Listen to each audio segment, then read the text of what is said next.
Good afternoon. Dear graduating students, families, BSE president, vice rectors, faculty, BSE staff, and our invited speaker, Giorgio Barba Navaretti. The first thing I want to do is to give you a very warm welcome to the graduation ceremony of the class of 2023 at the Barcelona School of Economics. I also want to give our gratitude to AXA Foundation for generously hosting the BSE graduation ceremony. AXA has supported the BSE project through our research professors program for many years, and it has also been part of the Board of Trustees for all those years. Our gratitude to Professor Giorgio Barba Navaretti, Vice Chairman of UniCredit Foundation, and also professor at the University of Milan, among many other positions. He has accepted to deliver the graduation speech, so we are grateful for that. UniCredit Foundation has been a BSE ally for many years, providing scholarships to our students and opportunities for their employees to attend our summer school. We have benefited from 13th years, and this is the 13th edition of the UniCredit Foundation scholarship, and we actually hope to keep the standards high of excellence to benefit for many more years, because it is actually a scholarship that is very demanding and only for institutions that are at the very top. Professor Barba, we are really looking forward to hear to your speech. For all of you, actually you've been here for over 10 months, and I believe you have been working quite hard. It is well known that the BSE programs are rigorous and demanding, but at the same time, we try to offer guidance and support to all our students throughout the academic year and make sure that no one is left behind. Maybe at times you were stressed out, had doubts, and could not imagine this moment to become true. But it is. Here we are celebrating your graduation. More than half of you already have jobs, and many others are in the process of getting one soon. All, as of today, become members of the BSE Alumni Network. At BSE, we hope that you are active members of the BSE Alumni Network and that you keep in touch not only with your classmates and now friends, but also with BSE's faculty and staff. We would very much like to be part of your extended family forever. Congratulations, class of 2023.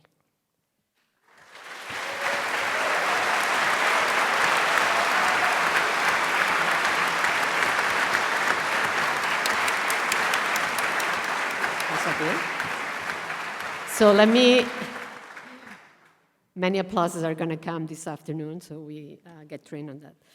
Without further delay, let me give the floor to the president of the Barcelona School of Economics, Paulina Beato.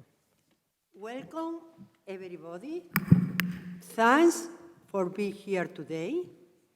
Today is, for all of us, a great day, a day that we have been planning and waiting for. It is Barcelona School of Economics graduation ceremony. Thanks to family and friends for the support to our graduate. Thanks to the sponsors and companies contributing to the success of many of our programs.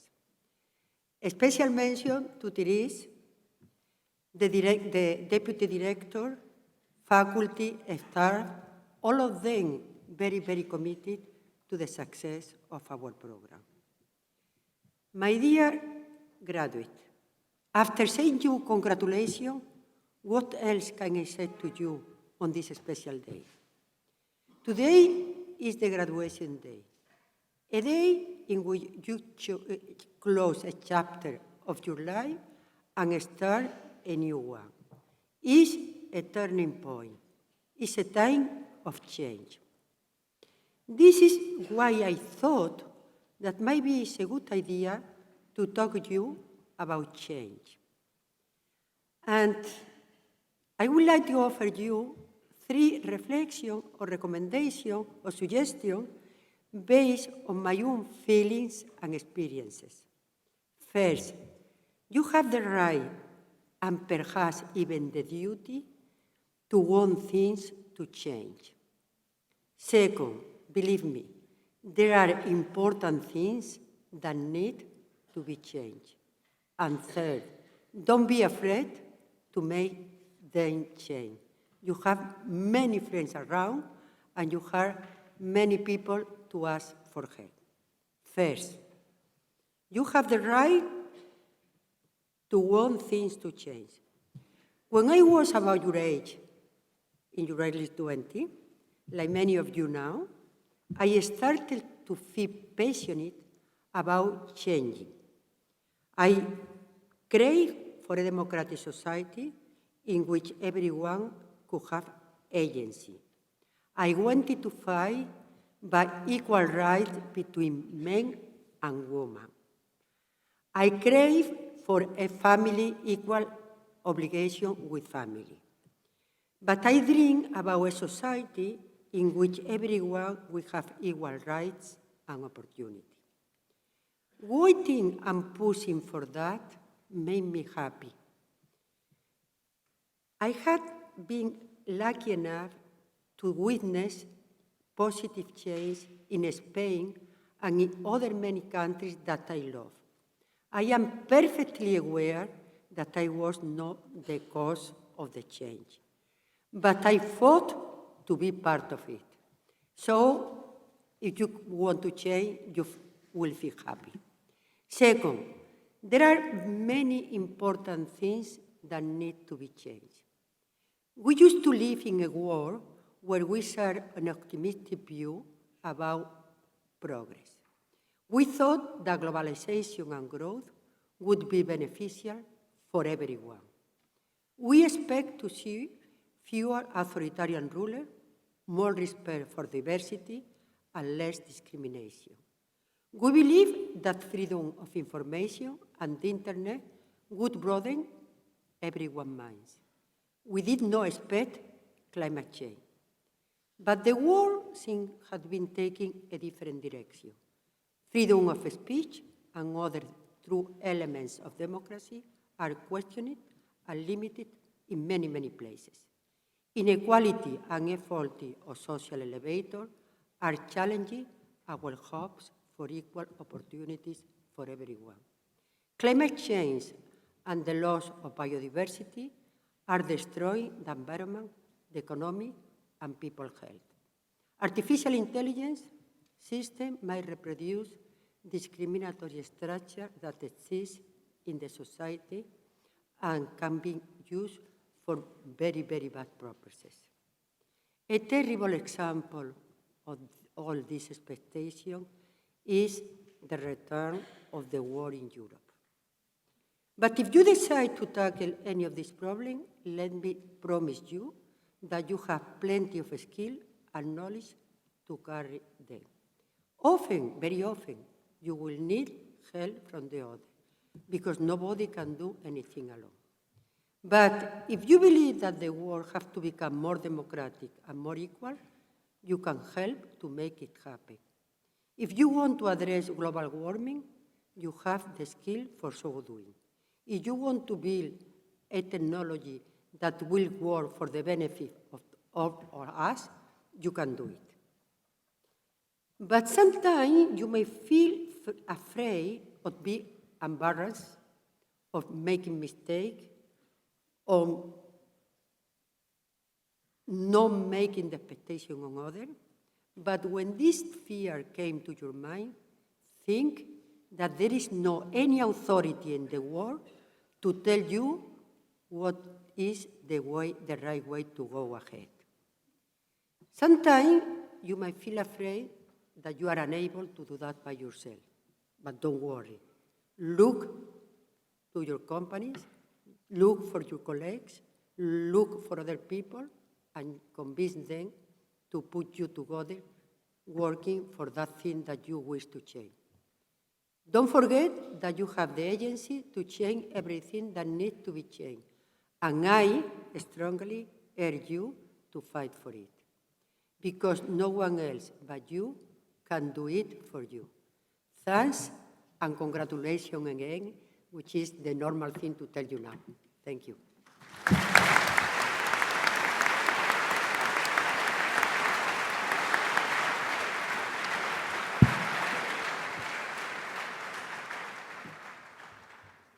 Thank you very much, Paulina, for this very encouraging talk. So I would like to give the floor to Professor Giorgio Barba Navaretti, Vice Chairman of UniCredit Foundation and also Professor at the University of Milan, please. Thank you very much. Should I go there? Yes, if you want to. Thanks.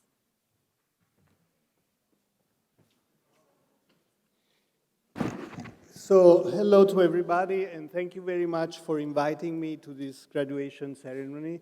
I am very, very honored. Thank you very much for really introducing me also, Teresa.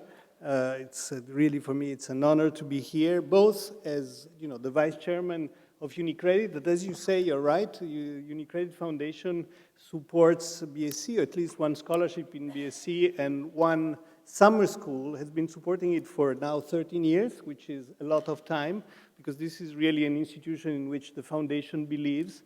And as I was saying before, when we met, these Spanish schools like the BSE and the university around it they were really pioneers in Europe in really fostering advanced economic studies, even before all other countries really put their act together in order to do the same thing. So they really led the way in this direction. So you're really very fortunate to be graduating here today. I'm really very, very, very, very honored.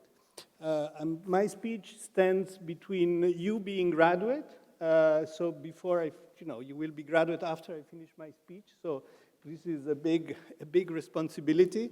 So I'll try to be brief. I'll try not to bore you and to talk about something that I thought what I could talk about. And I decided that a good way of having a graduation speech was to talk about one of my favorite article in General Treaties, which I think it's a great achievement of our contemporary society, that it's Article 1 of the General Agreement of Tariffs and Trade. You must think this is terribly boring. So you must think, why he is coming here to talk about Article 1 about the General Agreement of Tariffs and Trade? I agree with you, it could be terribly boring, but let's try to see if there is some insights in it and how this can be related to what you're doing, to your career and to your future. Because I think that I really enjoyed very much Dr. Beato's introduction, and this idea that essentially you should be agent for change, okay?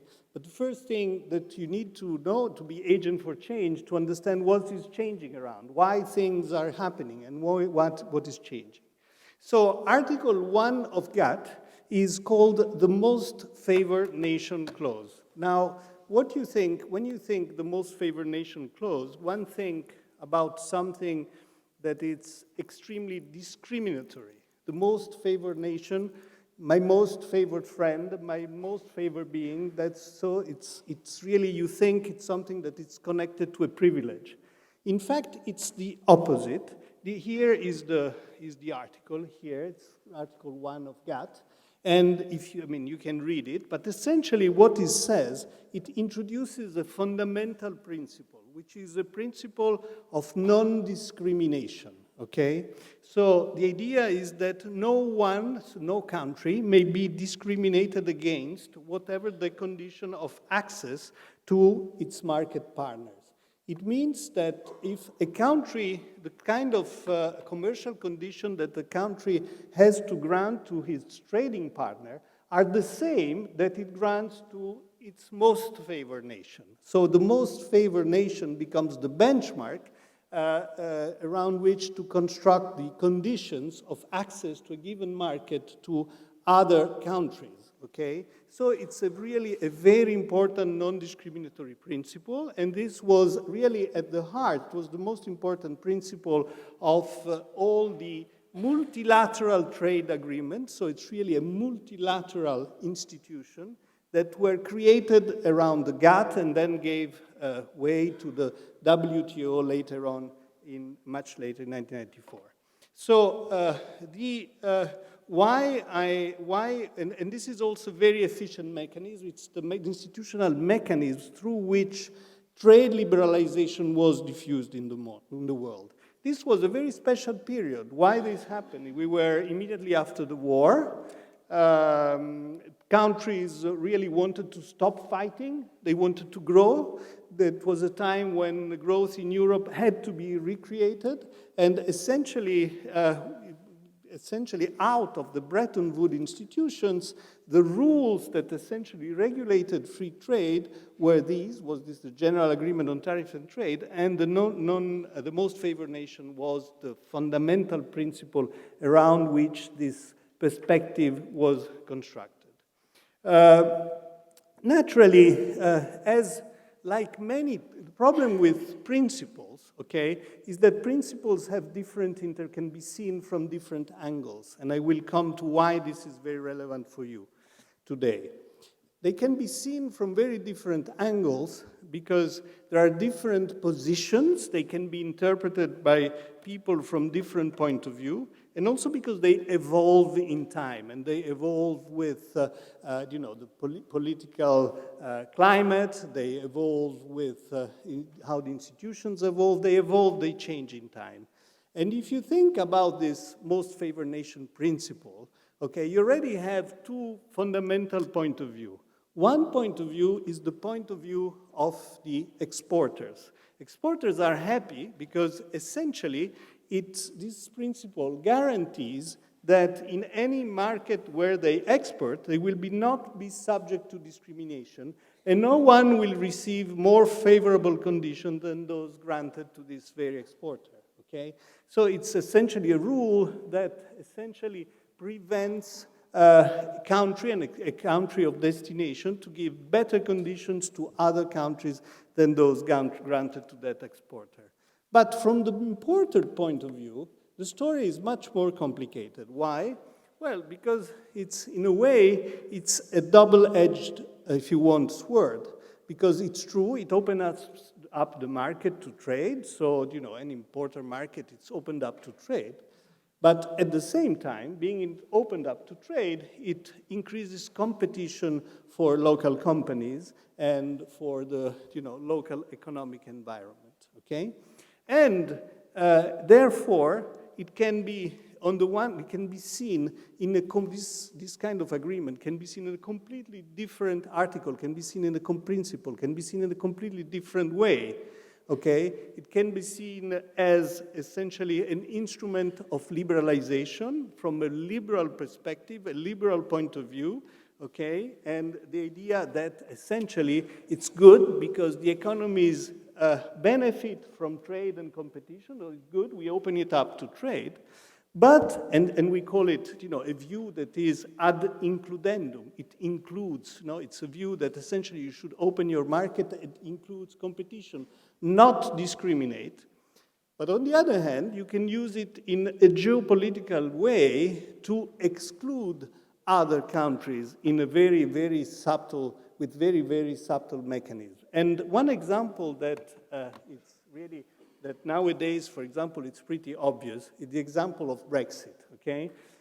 Great Britain maybe wants to give grants more favorable condition to, let's say, Singapore than it has with the European Union, okay? So it would like to liberalize trade even more than actually it has liberalized with the condition that it has with the European Union after Brexit, okay? They want to open up to trade with Singapore. But essentially, if they grant this better condition to Singapore, the most favored nation clause says you have to give exactly the same condition to the rest of Europe, okay? So by opening up your market to Singapore, you're also opening up to Europe. And from the British point of view, maybe this is a cost, because you essentially favor the entrance of your products in your market, and this can be costly from your point of view. So this very principle can also be used in a way in which somehow it's ad excludendum. It somehow protects your market. It prevents others from entering your market. And the spirit of the WTO was clearly a spirit of the liberal view. The idea that essentially you wanted to extend trade liberalization to many different countries, okay, in order to open up trade and foster growth through trade, okay?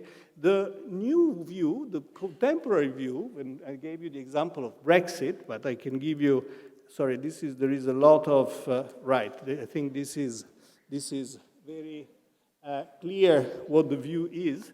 Another view, which is clearly emerging today and has been starting with Donald Trump and has been starting with all the geopolitical tension that we are observing now, is that essentially these kind of clauses have to be used in order to somehow discriminate other countries. And here, Trump is introducing a very strong idea, the idea of reciprocity. You see what he says? He says, reciprocity, my favorite word. Reciprocity means fair trade instead of free trade. If somebody is charging us 50%, we should charge them 50%. So the idea that essentially you have reciprocal conditions. But what is interesting is that the whole process of trade liberalization and the introduction of the most favored nation conditions within the GATT had no principle of reciprocity. There was no reciprocity. And this is crucial, because if you have reciprocity, okay, it means that I give you a favor if you give me in return the same favor, okay? I give you a gift, but I want back a gift of the same value, okay? The non-reciprocity means I open up my market, whatever your conditions are. It's a completely different principle. And all the big expansion of trade since 1946, and especially since the 80s, has been built of this idea of non-reciprocity and non-discrimination without reciprocity. And I will come back just to tell you why this is very important. Let me go back then to this chart, okay? And this really, I'm sorry I've been going a little bit around in circles, but I want to get to what is our story and why it's important, also related to the introductory speech before. Now, there are two periods in time when these most favored nation conditions with non-reciprocity has been introduced, and I will come back to them. The first one is in 1860, and it's a famous trade treaty between the UK and France. Okay, it's a bilateral treaty that had a condition of most favored nation. It's called the Cobden-Chevalier Treaty. Okay, and essentially it was the first time that this idea of most favored nation without reciprocity was introduced. That led to an expansion in trade. What you have on this graph is the sum of export and import, total trade over GDP. As you can see, from then to the First World War, this indicator really goes up, jumps up, goes very high, and then you have the First World War, the Second World War, and trade goes down, okay, until after the Second World War, we have the GATT, and we have the introduction, the most favored nation article, the Article 1 I was mentioning before. And what is this incredible growth in trade that we observe afterwards is essentially what our generation, the generation of your professors, my generation, we have been living since the 90s onwards. Those were the time before, it was after the Second World War, we were not there yet, but afterwards was the collapse of the Berlin Wall, was the big integration, was the new opening up of China, China entering WTO. This is the period that we, our generation, have been living through from I would say here, it's the 1990s till till today, okay? Now, the problem is that the period you're living through is the one related to the declaration of Trump. It's a period where essentially, yes, I open up trade, but only if you open it up as well. And the world you're living through is a world where essentially these clauses are starting to be used with a discriminatory principle to create trade blocks, okay, where essentially there are some countries that are friends that apply that most favored nation clause, groups of countries, and others which are considered not friends, okay, and are considered countries with whom good trading conditions should not be extended. Now, we should get to understand why we ended up to this point. But I wanted to show you this because what is important, and the introductory speech that was made clear, is that the economic world in which you will be operating, okay, I hope we will not end up with the war in Europe, really, and I think we are not really there yet. But it's a world where this idea of non-discrimination, which is a fundamental idea on which all our well-being and a long period of peace has been built in the world, is starting to shake. And the same principle is now used for discriminating purposes. Most favored nations are my friends, okay, and the others are outside of the picture. Let me go back. How much more time I have, Teresa? Overall 20 minutes, so 10 minutes left. 10 minutes? Yes, okay. Okay, this is Trump. You have seen Trump, okay?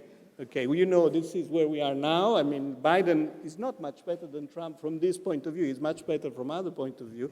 But I'm talking about trade, of course.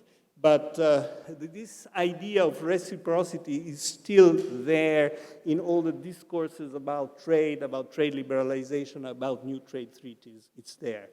But let me go back in history, and I want to tell you what are the roots of the Cobden-Chevalier Treaty. Because it's interesting to understand on what these ideas have been built, because this is very important. If you want to change the world, we need to understand where ideas have been built on. So this is UK. This is the whole story about the abolition of the Corn Laws. You know what the Corn Laws are? The abolition of the Corn Laws, does it say, rings a bell? Okay. Until 1846, the UK market was very protected. They had very, very high trade barriers against imports of corn from the rest of the world, corns and grains and other things from the rest of the world. This was protecting essentially UK landowners, okay? They were very much protected. They were making a lot of money because essentially the price of corn was very high. But essentially, people were hungry. There was, for example, there was the big famine also in Ireland in this period that is precisely due to the fact that, not that there was scarcity of wheat, but precisely because the price of wheat was incredibly high in this period because of this protection. And as you know, the UK was industrializing. So you had, the new industrialists, the new urban bourgeoisie, that essentially they wanted to pay, they had workers, they want to pay their workers possibly a little bit less. But if bread was so expensive, they needed to feed them, no? They needed their workers to be efficient and to feed them. So they had to pay higher salaries in order for them to buy bread. So the bourgeoisie, the industrialists were unhappy because they had to pay too much, and the workers were unhappy because they didn't have enough bread to eat in the end. So there was a big movement for liberalization that ended up in 1846. As you see from the graph, the blue line is the average tariff on wheat.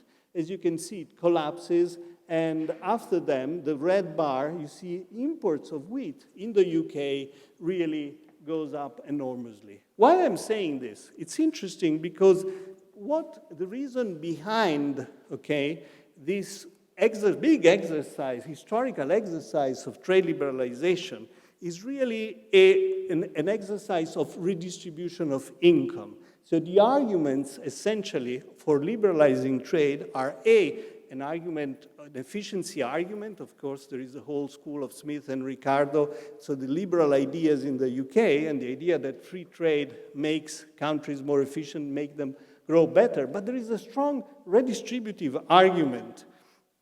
So the idea that the reduction of tariffs allows for lowering the prices of goods for workers, okay, and therefore it would increase the profits of an entrepreneur, all this at the expenses of landowners that were enjoying huge rents before. So it was a redistributive exercise that led to this process of trade liberalization. And it's precisely in this very spirit that these two guys, Richard Cobden and Michel Chevalier, wrote the Cobden-Chevalier Treaty with France. The Chevalier Treaty with France was, as I said, an exercise of non-reciprocal trade liberalization with the first introduction of the most favored nation. These two guys were Chevalier was a liberal economist. Cobden was an entrepreneur. He was a member of parliament. Really, Cobden was very much behind the abolition of the Corn Laws, so he was very much into that. And Chevalier in France was very much instrumental in convincing Napoleon III to accept this new trade theory. Actually, the British were smart because they wanted the trade treaty for two reasons, because they really believed in trade liberalization. A, because they were the strongest exporter at that time. They had the best industry. They were the most efficient. Their industry was the most efficient in Europe, so they had a lot of power in the international market. And B, because they were afraid of Napoleon. Napoleon III was very strong at the time, and he had won the War of Independence in Italy. He was behind the Wars of Independence in Italy. He was really very strong. And so they thought, well, maybe instead of fighting him, it's better we keep him inside a good trade agreement. We start trading a lot, even more than we do, and this will smooth out the possibility of war. And in fact, they managed to do this. But what I really want to say is that if you can make a comparison, okay, between the kind of popular, if you want, the kind of the popular rhymes and poetry that was supporting the abolition of the Corn Law at the time, which are called the Corn Law rhymes, and the main poet at the time was a poet called, that I'm sure you all know, of course, Ebenezer Eliot. Of course, you all know about Ebenezer Eliot, I presume, okay? And he was writing rhymes that were very interesting, but the idea was 12 rats starve while 3 rats thrive. When 15 rats are caged alive with food for 9 and 3. Essentially, they're saying, okay, because of these trade barriers, because of these taxes that feed you very rich landlord, we are starving, and we are the rats who are really starving in the cage, okay? But what is nice is that the same rhymes, same kinds of rhymes, are used by today's rappers. For example, Tupac, you know about Tupac, right? And you know Kendrick Lamar, okay? You do know, right? So if you look at the text of their rhymes, these are rappers, you look at their rhymes, they're very similar texts. They're really, again, it's about some people being exploited and wanting to change the world, okay? The world that the rappers, this is the music also, I think. You see? This is the music of the rappers, okay? So I'm changing, sorry. I'm almost there, I'm almost done. So what I wanted to tell you is that this is really behind two completely changes in policy, okay? The first one is a movement for trade liberalization, popular movement of trade liberalization, where really there are rhymes, there were no rapper at the time, but there are rhymes written in favor of trade liberalization because people are starving. The other one is, well, we want less liberal policy because we are starving, okay? So there is again a movement which is, of course, is going against globalization today, that has a deep roots in problem of income distribution, exactly as during the 19th century, the liberal movement had roots in problems of income distributions. So where are we now? And I will conclude.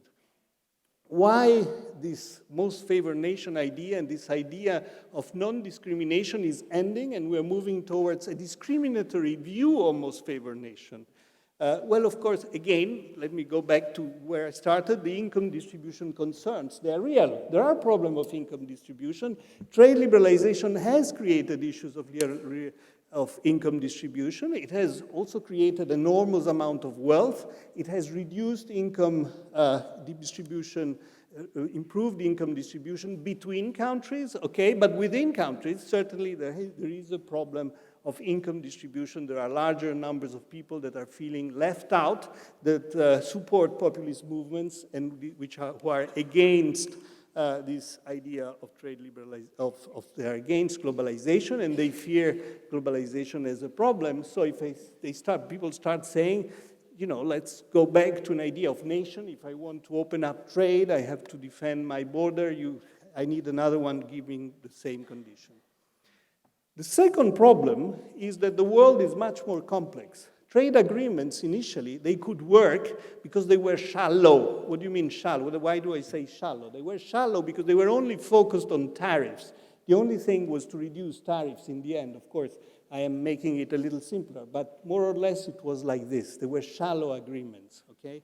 Today, any global agreement has other concerns who are there, development concerns, and especially sustainability, okay?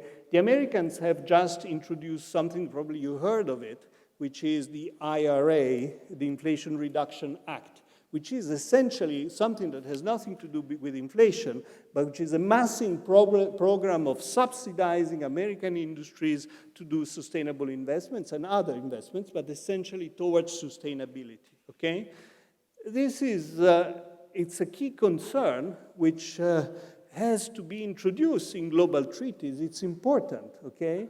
And of course, subsidizing industry like the IRA is doing, even for a good reason like sustainability, is against the principles of GATT, which essentially forbids countries from subsidizing their industries because it's an idea of unfair trade. I think that Massimo Motta has been working on these issues a lot. I mean, the idea that you subsidize your companies and essentially you grant them favorable conditions and unfair trade conditions.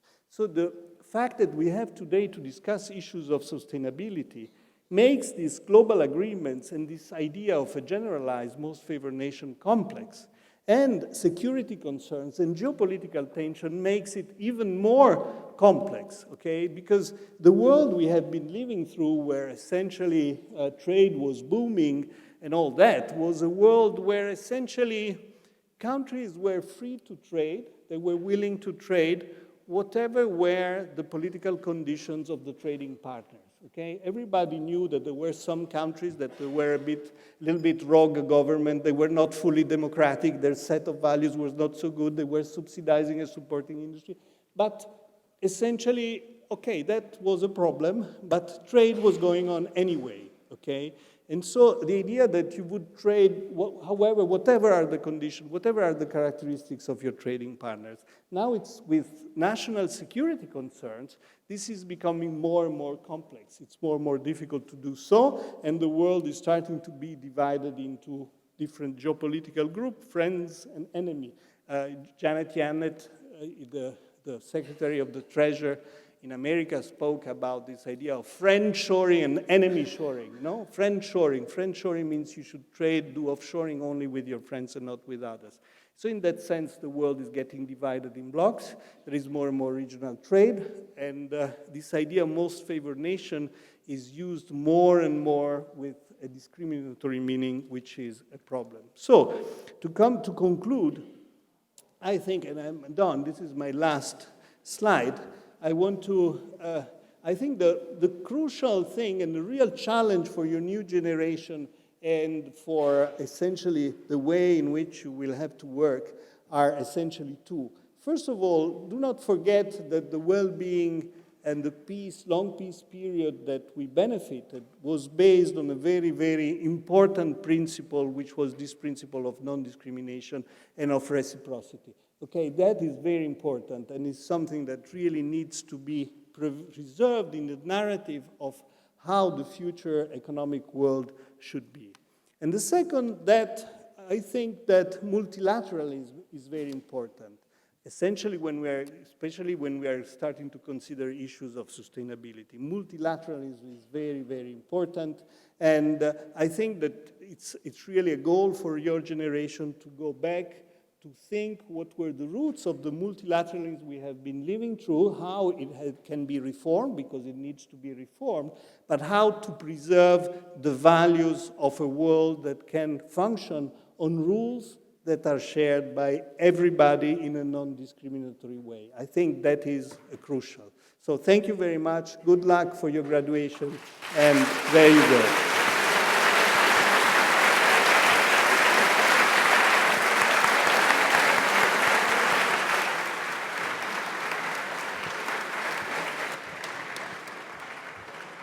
Thank you so much, Professor Barba Navaretti, for this inspiring talk and bringing history to the challenges of today. So I would like to give the floor now to Professor Elena Ramalino, who is Vice Rector for Internationalization of the Universitat Pompeu Fabra. It's okay. Thank you. Okay. Thank you so much, dear Dr. Paulina Beato, Professor Teresa Garcia Milá, Professor Xavier Ramos Murilla, Professor George Barba Navaretti, and thank you for your wonderful speech. Dear students, families, colleagues, and friends, the first thing I would like to do is to express my warmest congratulations on your academic milestone. Today's event symbolized the culmination of your studies at the Barcelona School of Economics, and for these reasons, we want to celebrate this achievement with your colleagues, professors, families, and all friends here present. It's therefore the end of a period, but also the beginning of a new bright area in your lives.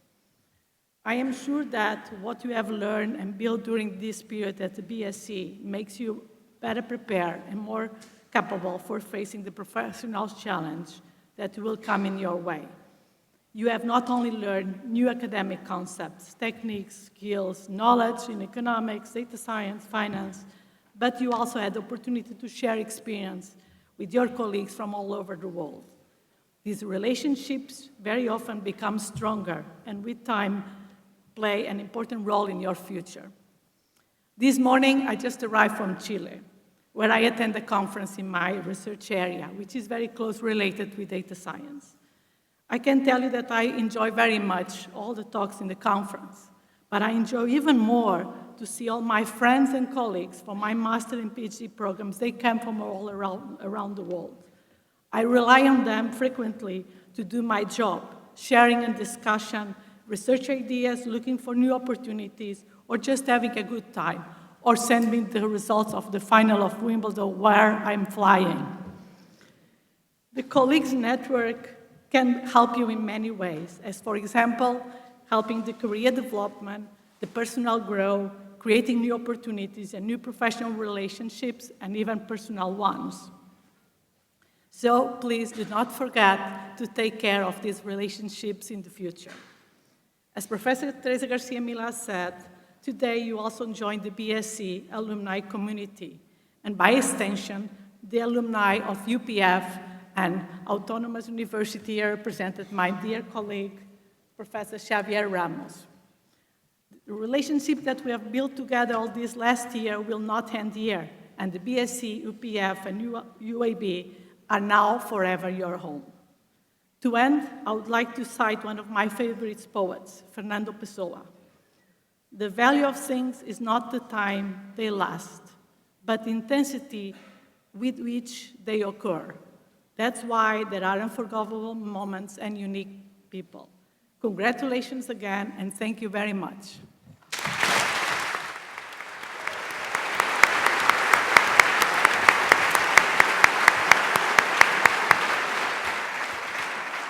Thank you very much, Elena. I would like to give the floor now to Professor Xavier Ramos, who is Vice Rector of Economy at the Universitat Autònoma de Barcelona. Yes, thank you very much, Teresa. Dear BSE 2023 class, family up there, it is indeed a great honor to be here today. I'm so very happy. It is a great honor to congratulate you as a vice rector of the Universitat Autònoma de Barcelona, who is teaming up with the Pompeu Fabra to build this wonderful program. On behalf of my rector today, who unfortunately couldn't be here today with you. The BSE, the Barcelona School of Economics, was founded 17 years ago, in 2006. And since then, we've been very proud to welcome international talented students from all over the world in our two campuses, the UPF and the Autònoma in Bellaterra. With great effort, and as the BSE director reminded us, hard work on your behalf, you have arrived at this day, and we are very proud that a new cohort of students is about to graduate. You are young, and you are talented, so take advantage of everything you've learned this year, of your friends, the networks you've made, all your colleagues. As an economist myself, I understand that the skills you had, and that you have acquired, this wonderful training, perseverance, and strong will, among others, can make a difference to the world and its many challenges that have been outlined and pointed out previously in the introductory speech by our president and by Professor Navaretti in his lecture. Go and embrace all the opportunities that will open in front of you. And be ambitious. Be very ambitious and dream high, because you are well equipped to do so, to change the world, where it has to be changed, of course. You belong to a unique community that includes scholars from 4 academic institutions and a selected group of students spread all over the world and trained here at the BSE. As the previous person who spoke before me told you, networks are great, are important for your life and for your career. So please keep in touch with your faculty, with your colleagues, and keep always with you the memories of this unique year. I'm sure you will cross each other's life more than once in the years to come. I would like to end by asking you to be the best ambassadors of the BSE and the 4 founding units, and in particular, my own university, the Universitat Autònoma de Barcelona. Congratulations to all of you, my most sincere congratulations.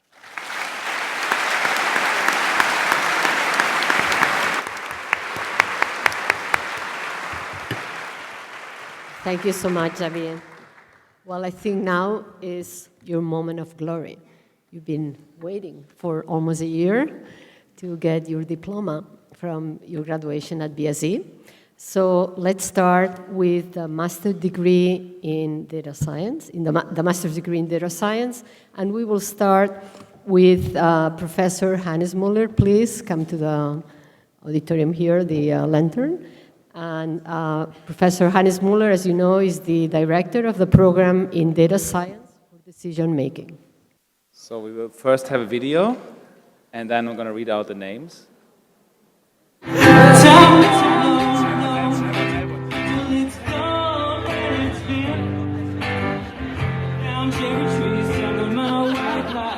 From a distance, well, I turn up, I should have loved you there. Right there, I do know. If you made him sell, this is my favorite song, Eric songs. Demon. Huh? He was rehearsing and I was in the living room. Little flex, but I live with the guy.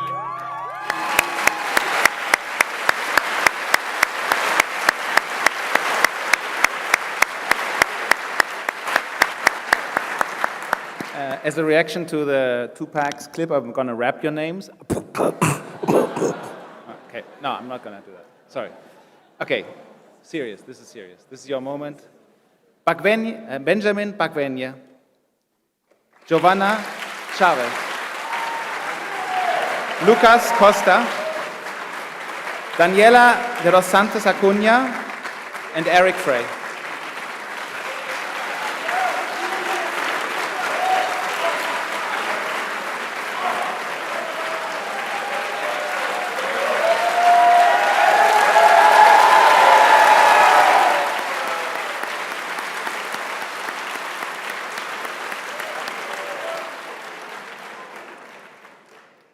David Gandian is not here. I know that. He excuses himself, but he's on the list. Then we have Marcelo Emilio Guia Salazar, Erika Noé Gutierrez, Vicente Lisboa, and Sam Miners.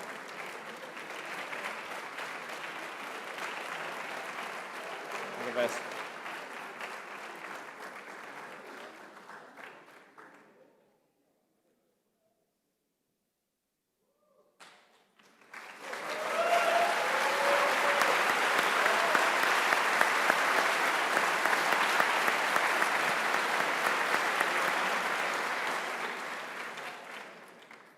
The next 5 people are Catalina Odizio, Tobias Pfeiffer, Margarita Philip, Maria Pintoserat, and Agostina Alexandra Piscinis.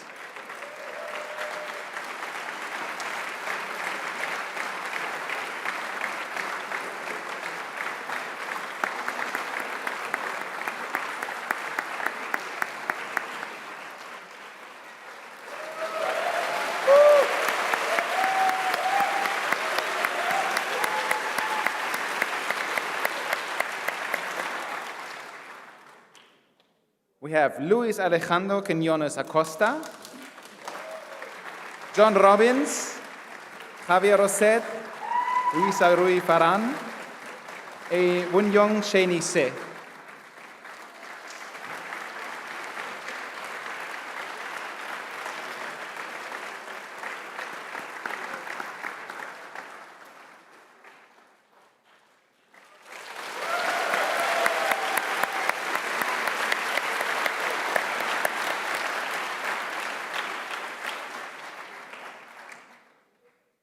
And last but not least, Davis Jacob Thomas,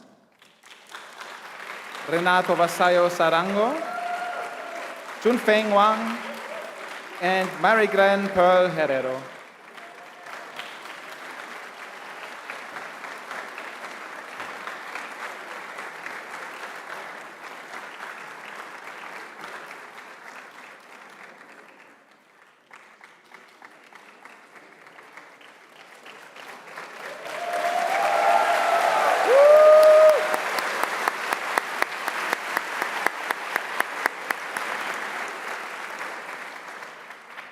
It's amazing to see you guys like this. So nice.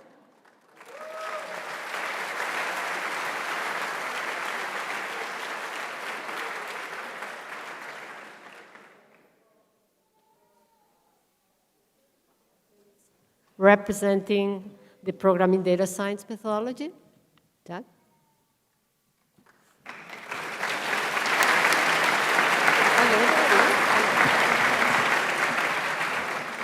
David Rosset gives his apologies for not being able to be here.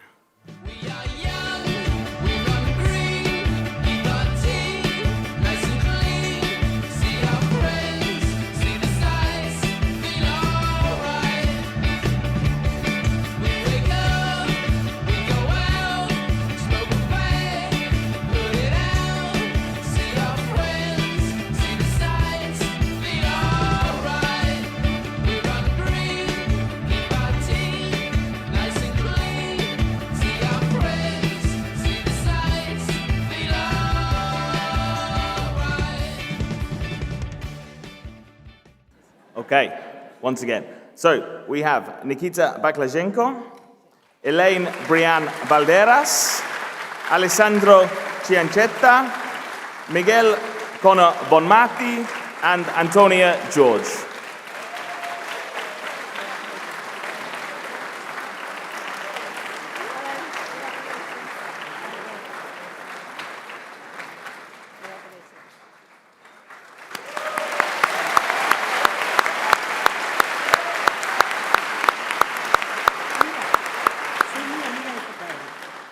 Nicole Puinarova, Lenka Shevchakova, Ramon Talvi Roblero, Alessandro Tenderini, and David Vaimania Poch.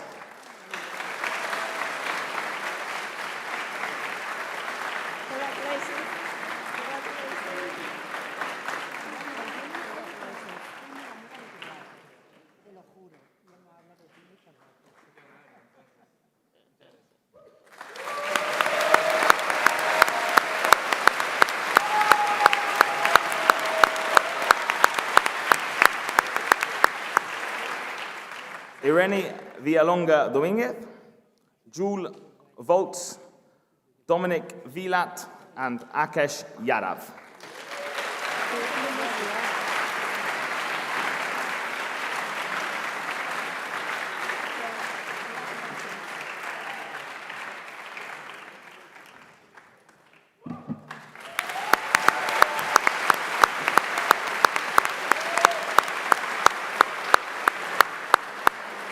Very well done, everybody. Thank you, Jack.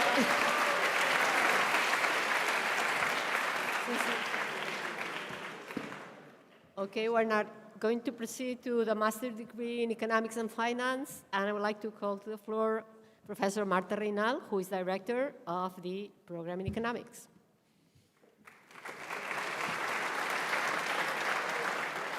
So let's see the video first. I remember the sickness was forever.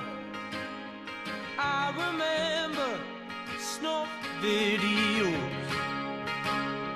cold Septembers, the distances we covered, the fist fights on the beach, the busies round us up, crying like a child, and the boy you kicked Tom's head in still bugs me now. That's the thing, it lingers and claws you when you're down.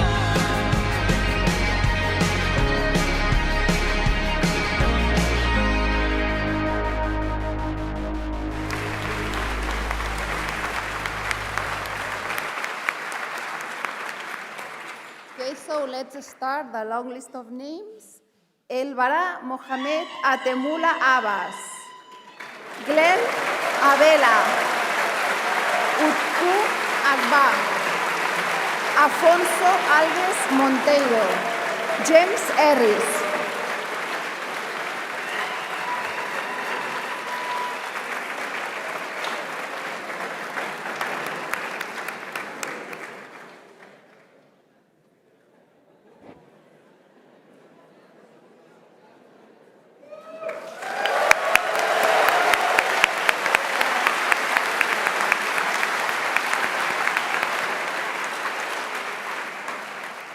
Apurva Ashish, Daniel Ball, Victoria Brighton, Donald Cahill, Hugo Fernández Canau.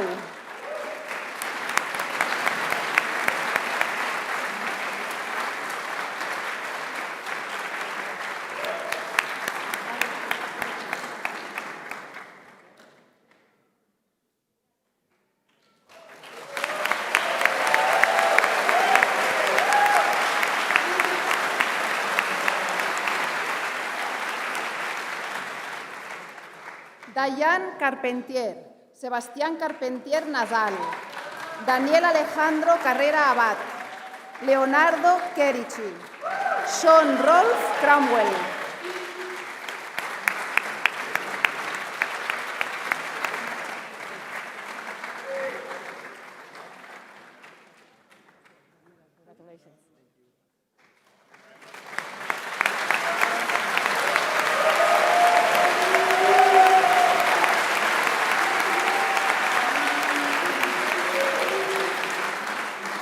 Lauren Kerchelas, Rafael Decker, Laura Ann Fras, Ankita Ghosh, Alisa Gorelova.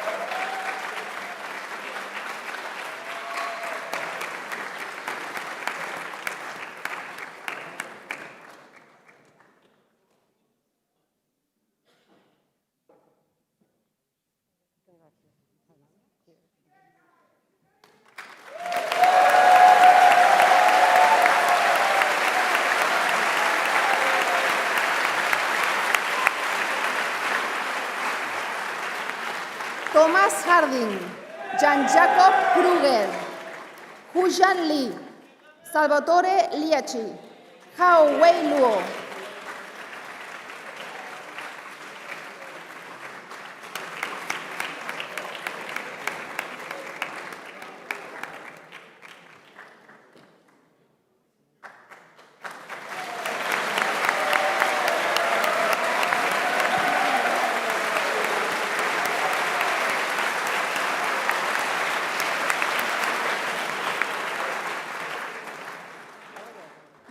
Juan Luo, Ana Luisa Machado, Germán Marcusen, Antonio Marta Miranda, Gonzalo Martínez Romero.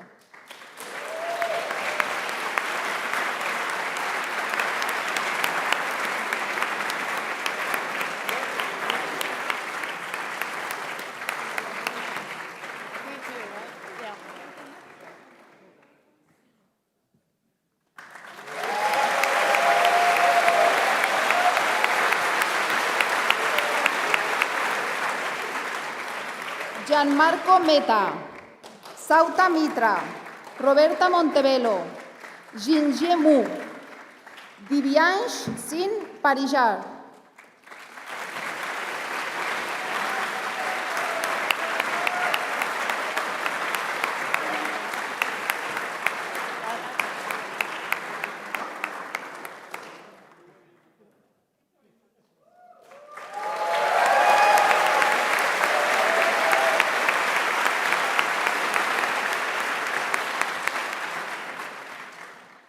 Elan Pellegrí, Carlos Pequeño, Lucas Queiroz, Rishab Rastogi, Juan Rojano Borreguero.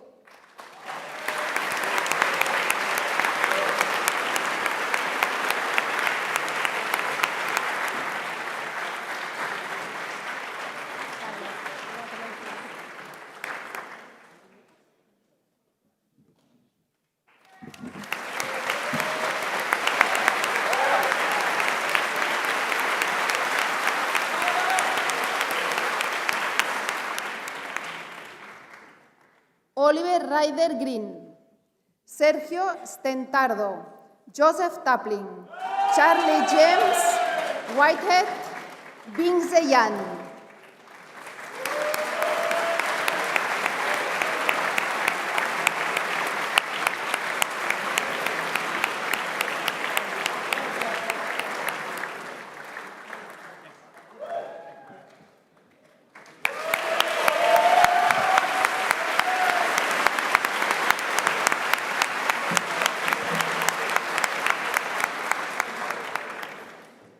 So congratulations to all of you, and I wish you very good luck.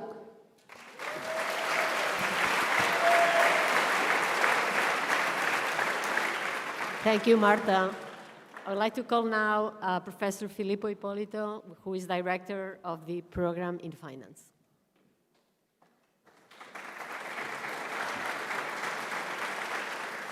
Maybe we're just trying too hard, when really it's closer than it is too far. 'Cause I'm in too deep and I'm trying to keep up above in my head instead of going under. 'Cause I'm in too deep and I'm trying to keep up above in my head instead of going under. Instead of going under.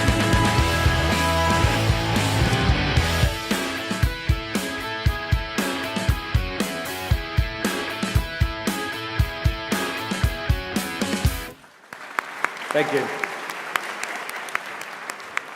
It is my great honor and pleasure to summon the small but wonderful finance group. Ashtor Arnoldsson, Long Chen, Thanos Didaskalou, Neil Fleisch, and Filippo Fortunio.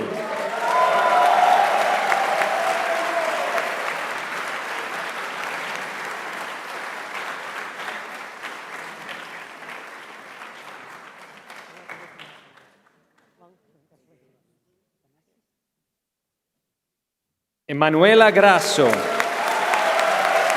Dominique Merz, Nurseda Sain,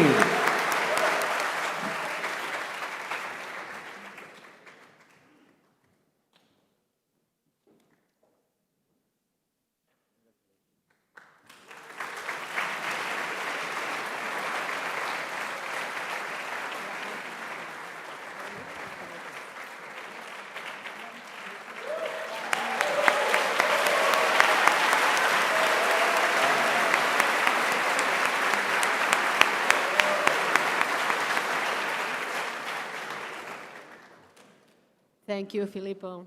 I will now call to the floor Jordi Galí, who is director of the PhD track.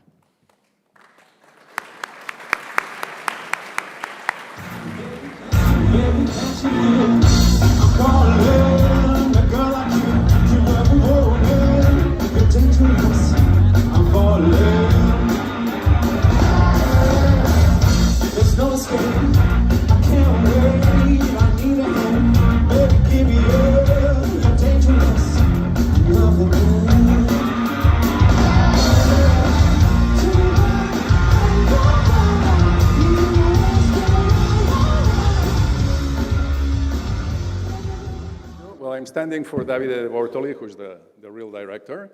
I want to congratulate all of you. Of course, you only have 6 more years to go, but that's okay. Very good. So here's the list of the great. Pedro Amuchastegui, Lucas Benedict Bantle, Leila Maria Beck, Nikita Belgi, Ottavia Capozzi.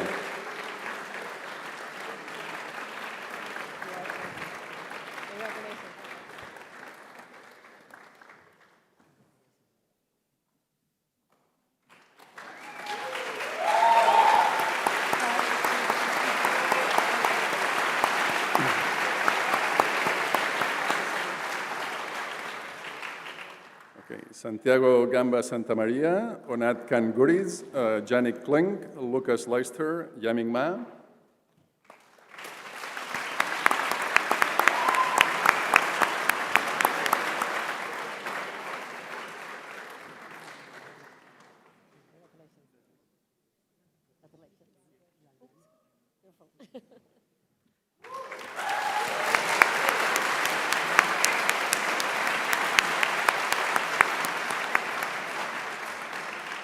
Eugenio Marchesini Reggiani, Federico Mattei, Nicolás Oviedo, Alessandro Palucci, Tommaso Pancheri.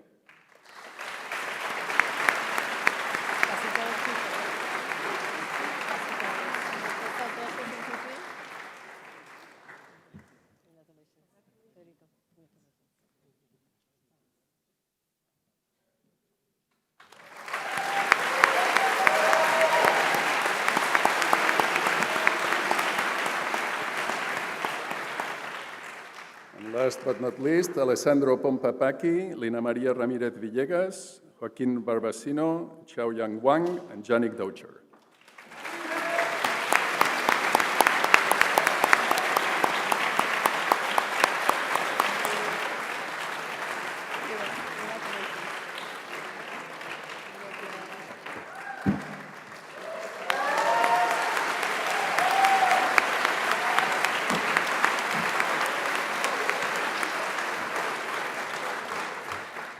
Best of luck, and see you in September.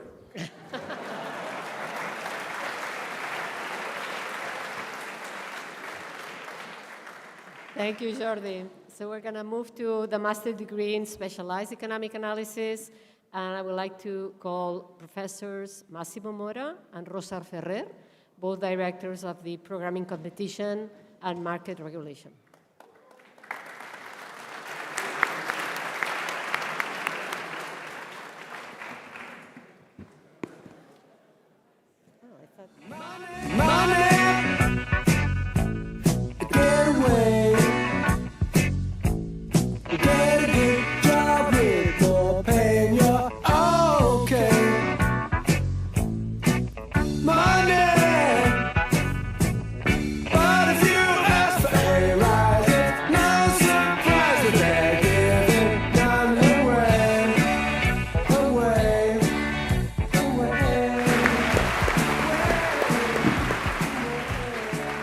Okay, so after many problem sets submitted, many hours of study and exams, and most importantly, many things learned, please join me in congratulating David Joel, Ampuero Herrera, Edwin Barrera, Liam Beaton, Joan Fresha, Natalie Guest.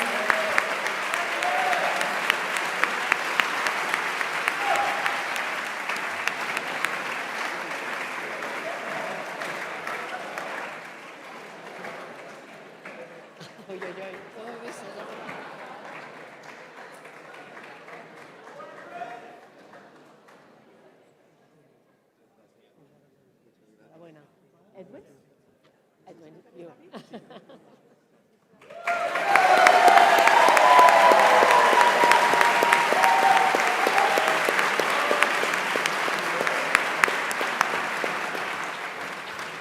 And now, congratulations to Shengji Jiang and Imma Pinent. Ya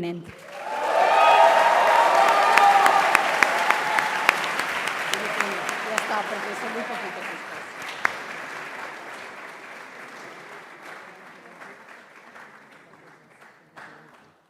Inma.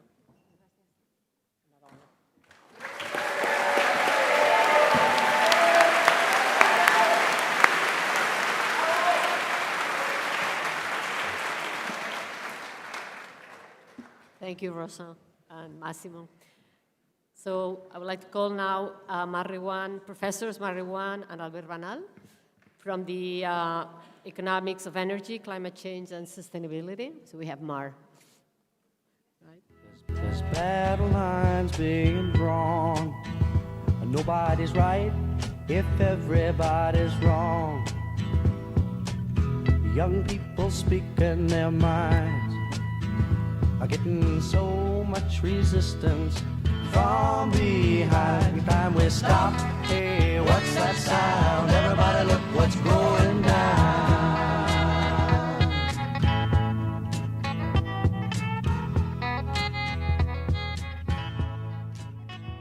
To welcome or graduate the first batch of the Energy, Climate Change and Sustainability. It's the first year we have this program, and we are very thankful to have this graduating class. Leo Aspect, Karishma Balu, Mathieu Braille, Sumanta Ghosh, and Danny Gray.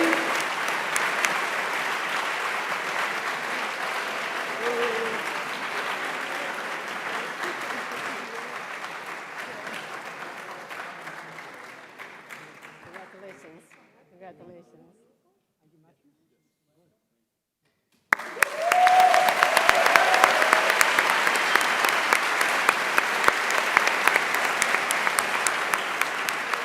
Alaya Huerta-Leibner, Thomas Petricone, Dhruv Rajput, Susanna Recusani, and Karianne Reinerson.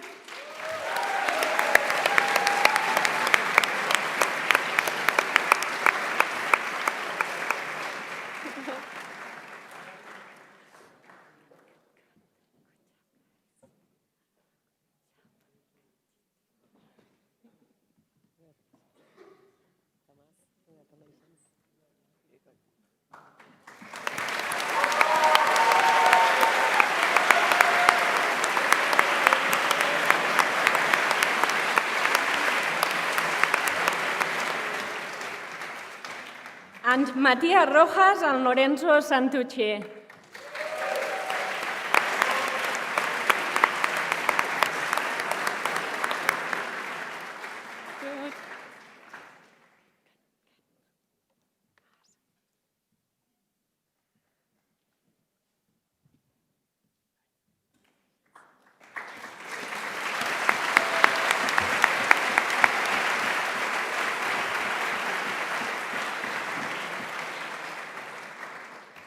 Thank you, Mar and Albert.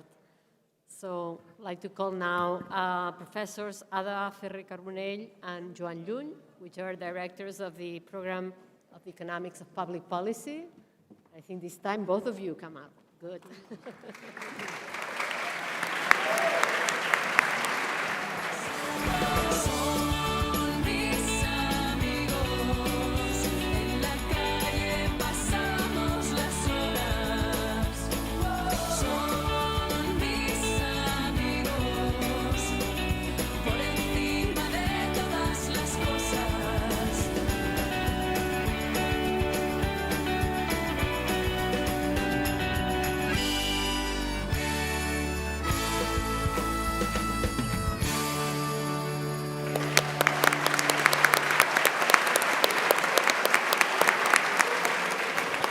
So, to judge for the videos, after many beers and cocktails, congratulate to Claudia Abdahal, Rever Akar, Guifré Ballester, Renata Canini, and Laura Castellanos.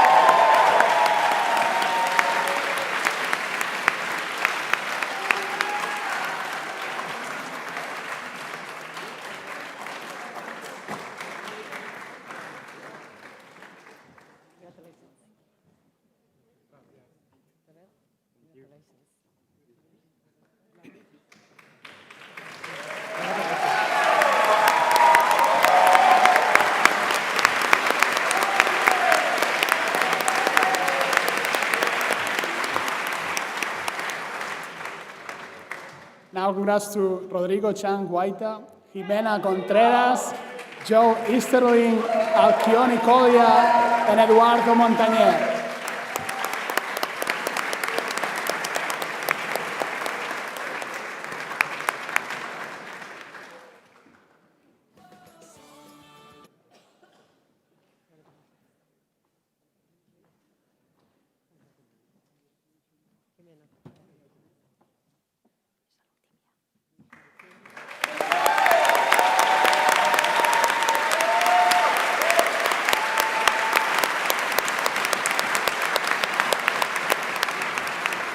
Esteban Penelas Ronso Merino, Silvia Ríos Jurasiti, María Magdalena Temudo and Inés Torres Rojas.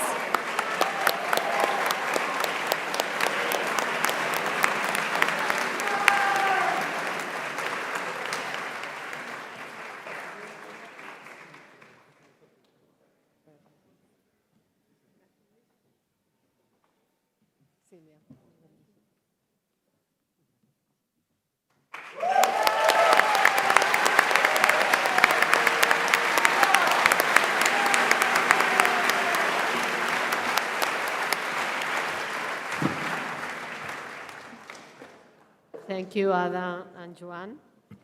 So I would like now to call to the floor Professors Jaume Ventura and Fernando Bronner from ITFD.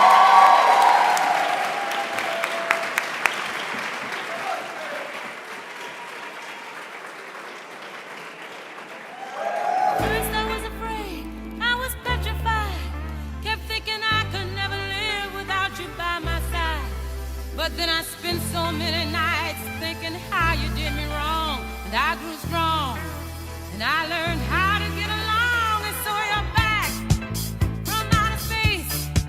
I just walked in to find you here with that sad look upon your face. I should have changed that stupid lock. I should have made you leave your key. If I'd have known for just 1 second you'd be back to bother me. Oh, now go. Walk out the door. Just turn around. You're not welcome anymore. I've got all my life to live. I've got all my love to give. I'll survive. Dear class of 2023, it is great to see how many of you did survive. It is great to see that, and I would like to take this opportunity with Fernando and I to congratulate you on your achievements. And now we're going to start calling you. Daniela Arellano Baeza. Luke Ayamga Atazona.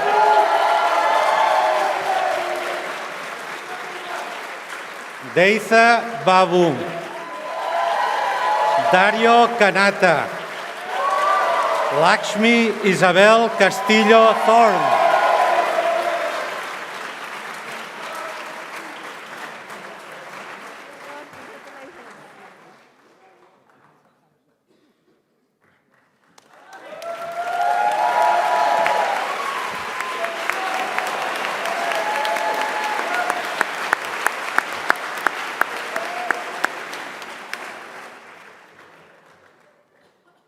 William Chisman. Celine Duran. Alessandro Fornasari. Rubén Gargallo Avargues. Harriet Rose Hooper.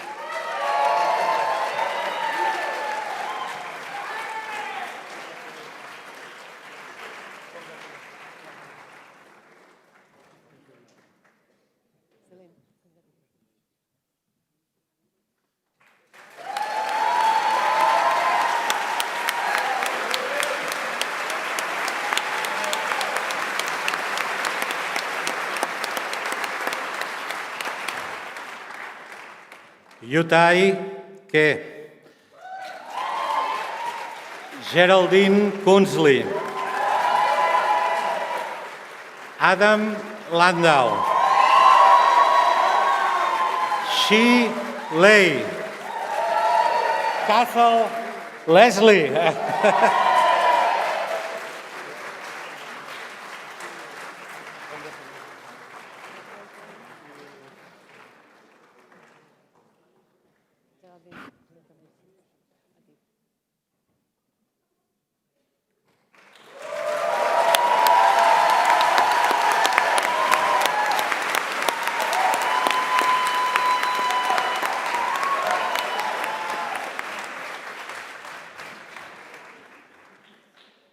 Tai Joseph Locasio.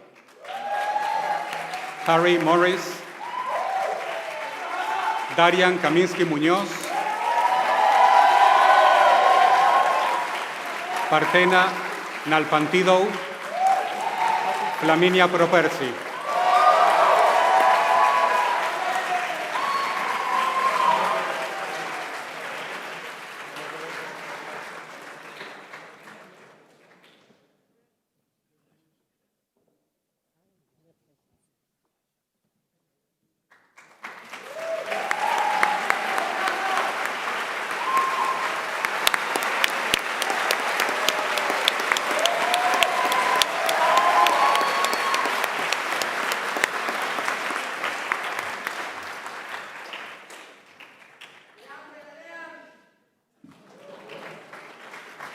Salomé Rigó. Daniela Severini. Eric Soler Vives. Valeria Paola Strussi. David Teixeira Tillo.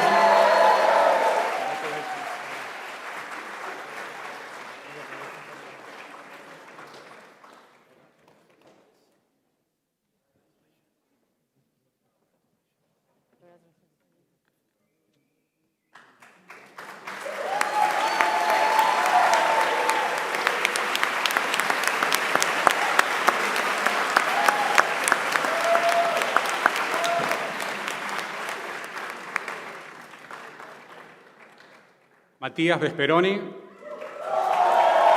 Elizabeth Jean Weathersby.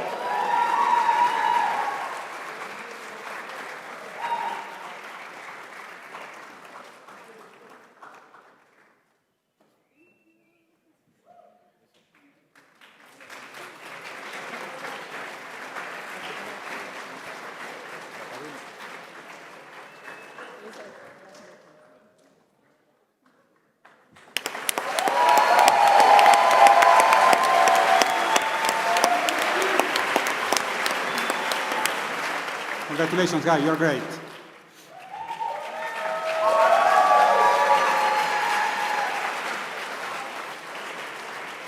Thank you, Jaume and Fernando. So I would like to call Professor Hugo Rodriguez, who is Director of the Program in Macroeconomics, Policy, and Financial Markets.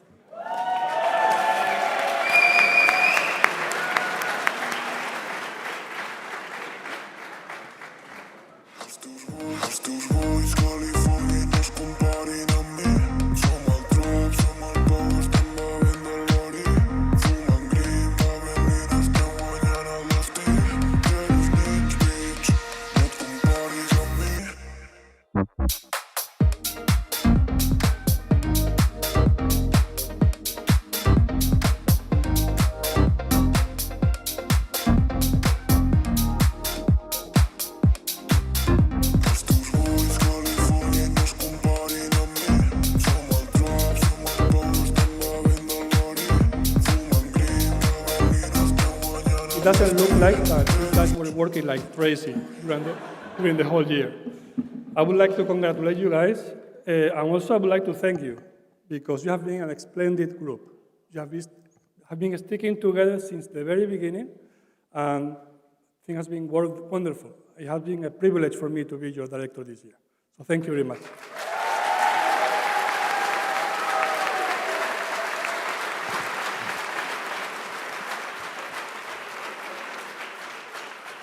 So join me to congratulate Dima Turki, Maurice Jonathan Arndt, Ignacio Balbi, Emil Bernstein, Martín Casella.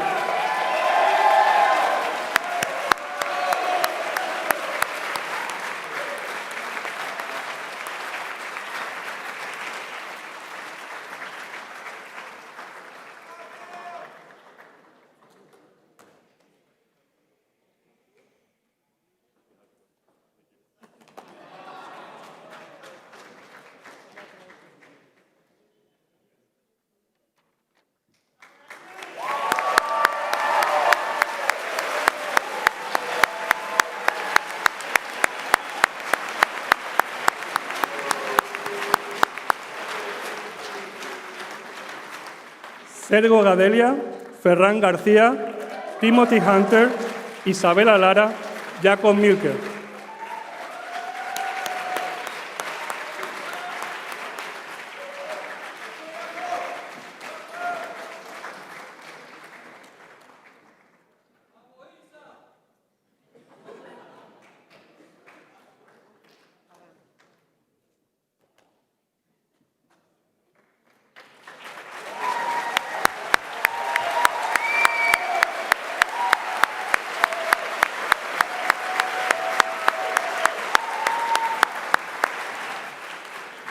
Marcus Miller, Mauricio Monge, Gutzengel Niancu, Marcelo Viols, Diego Pérez González.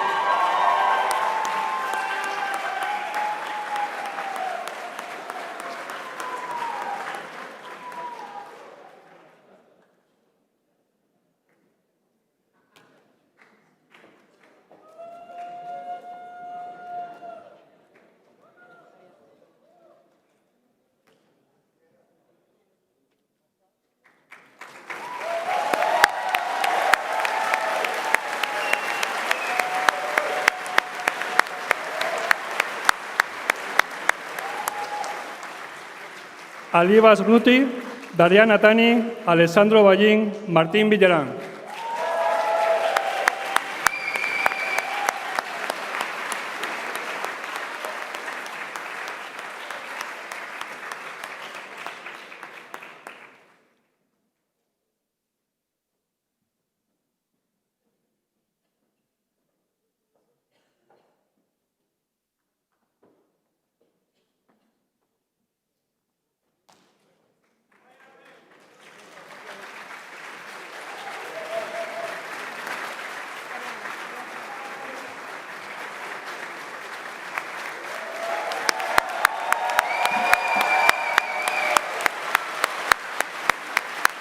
Congratulations. Thank you, Juan.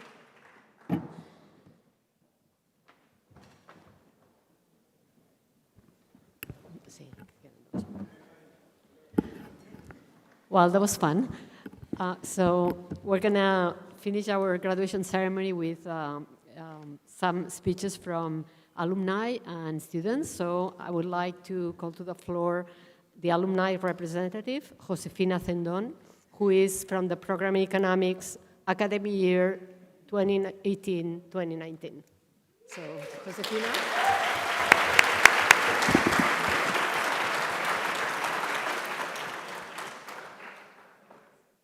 Dear graduates, dear faculty, dear families and friends, it is my great honor to address you tonight and congratulate you for your great achievement.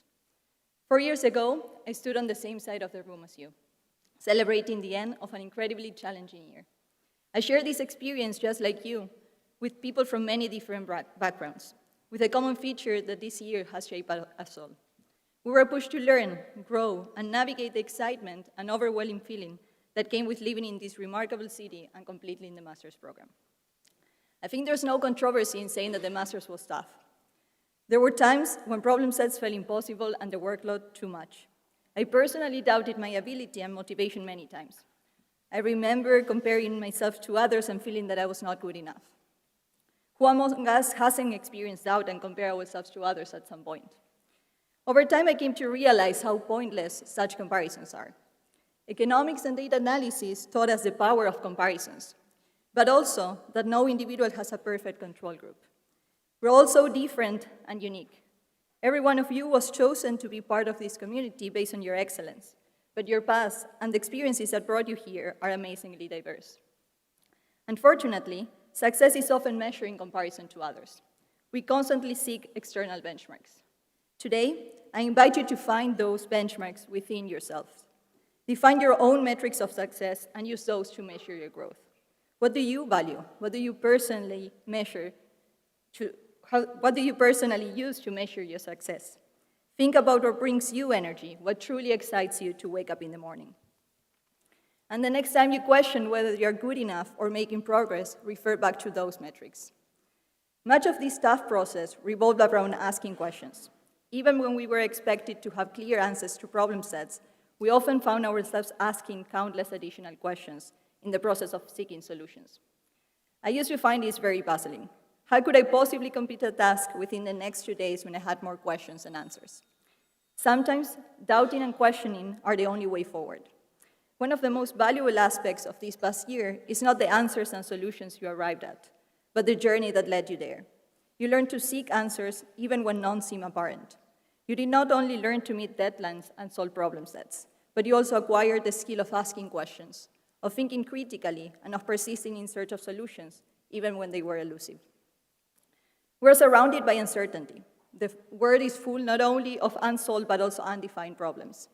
I encourage you to approach them with the same determination you brought to the challenges of being a student. I invite you to remain lifelong students. Wherever your path takes you, maintaining this eagerness to learn and to inquire.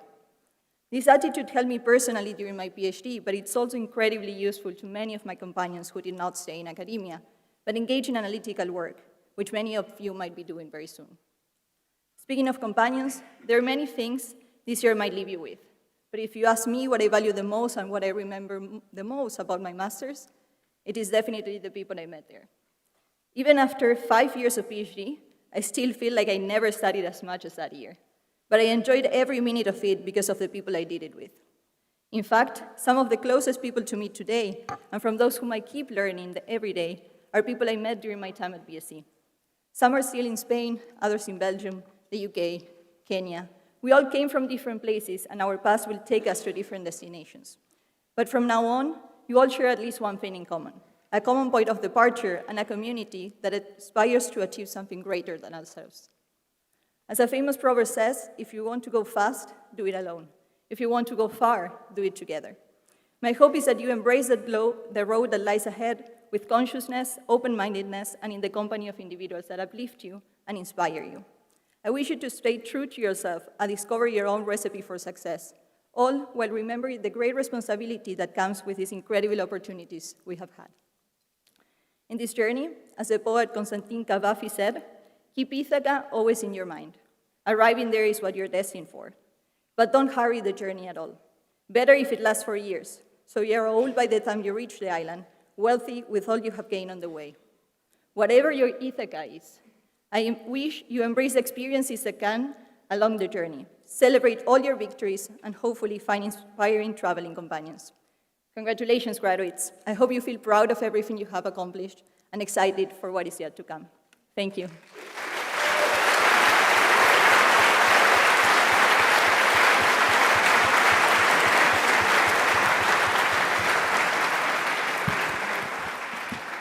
Thank you very much, Josefina. So to finish this ceremony, we're going to have two students. Okay. Yeah, you can come. Yeah, right. So.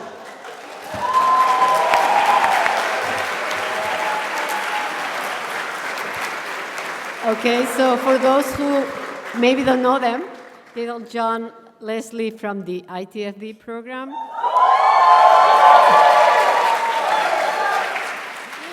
And Giovanna Chaves from the Data Science for Decision Making.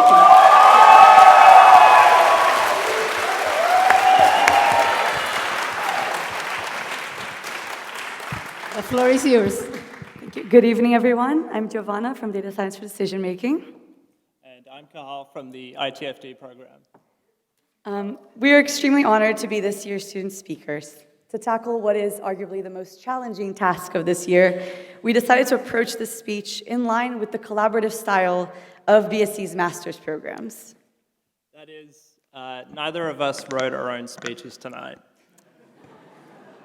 Instead, I've written Giovanna's speech and Giovanna's written mine, which today we will see for the first time and read it in front of you.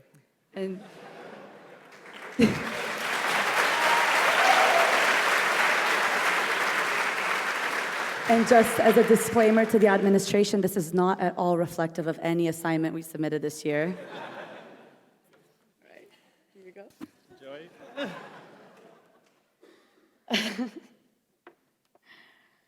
Okay. Yo, yo, yo. It's your girl, Giovanna, and I will refrain from any further yos regardless of what Cathal has written.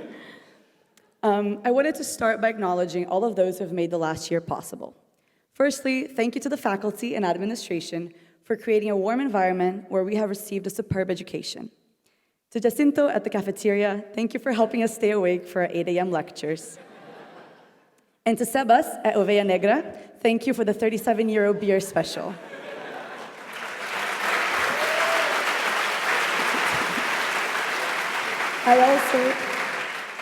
I also wanted to thank ChatGPT and everyone else who helped write this speech. As many of the students would know, we sent a text message to 200 people in the BSE social chat for anecdotes to include in today's speech. Unfortunately, we received only one sarcastic response. Thank you very much, Tim Hunter. Despite that, generally, we are a very community-minded group. For the surprising number of broken legs over the past year, someone has always pushed a wheelchair. For every Friday night, Darian has selflessly organized a pub crawl. And like clockwork, for every Catalan holiday, there's always been a social chat message from Ferran explaining the history behind it.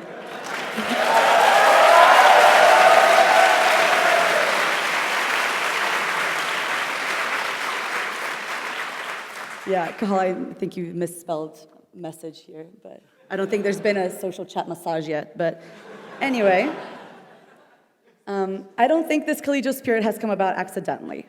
Before I started the master's program, one former student shared with me his tips for success: exercise, a balanced diet, and a healthy social life. These are the 3 demons you must tackle to succeed at BSE. And that we did. Our collective trauma has bonded us into a community. The pasta in Andorra strengthened our collective faith in the food from Casa de Lina. Our months-long attempts to get a padró in NIE left many of us in a Kafkaesque nightmare. And our group assignments, while generating some temporary enemies, have forged some dear lifelong friendships. But not all of our bonding was traumatic. We all enjoyed ignoring the Term 3 student surveys as we celebrated post-exams.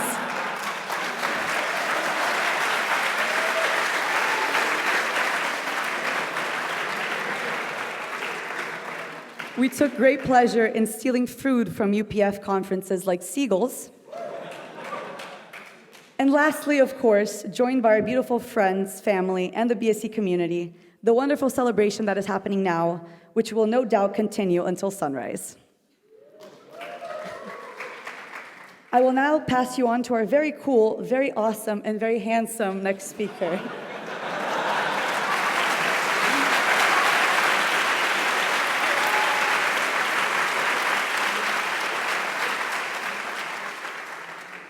Wow. What a beautiful speech, Giovanna. If I do say so myself. At BSE, we've had the unique privilege of being part of a diverse community. On campus, it was not uncommon to hear conversations in Catalan, Chinese, Spanish, English, and English with unintelligible British accents.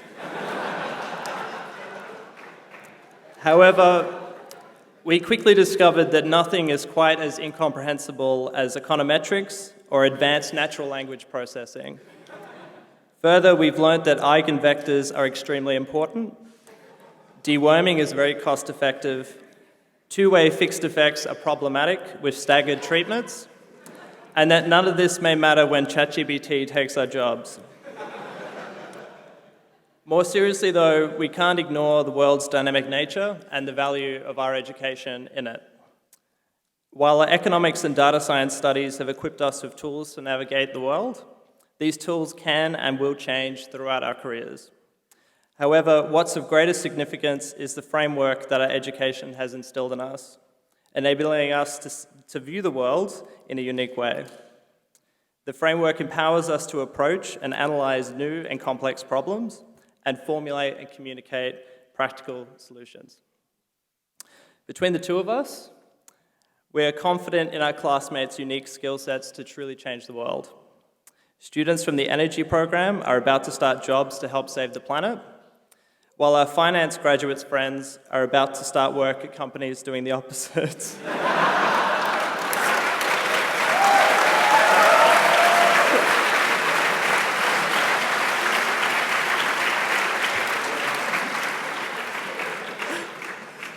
Half of ITFD will be in Paris, and let's not forget that one student who is exploring groundbreaking techniques to reduce the spiciness of food. Our masters have shown us that two things are certain. Firstly, classroom SO5 is always too hot, and S19 always smells bad. Second, the world will continue to evolve. Our education at BSE has equipped us with not only technical knowledge, but also the resilience to embrace change, the intellectual curiosity to continue to learn, and a 50% alumni summer school discount. Now, last but not least, I want to thank my fellow graduates. I want to thank you for your hard work. I want to thank you for never quitting. I want to thank you for catching that train to Beaterra at 7:45 a.m.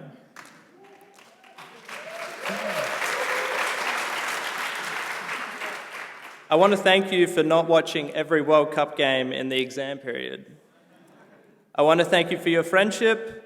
I want to thank you for your generosity, even when you were stressed. And I want to thank you for buying me and Giovanna a large number of drinks later tonight.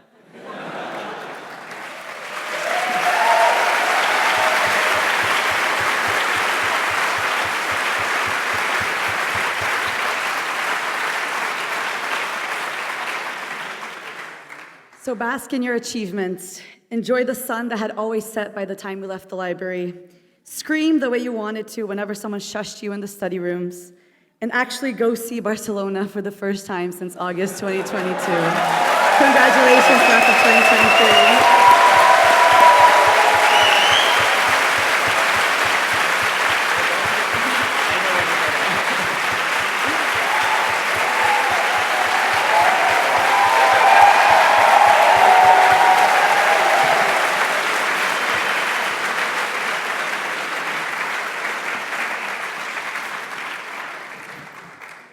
Let's go to celebrate with eating together down there.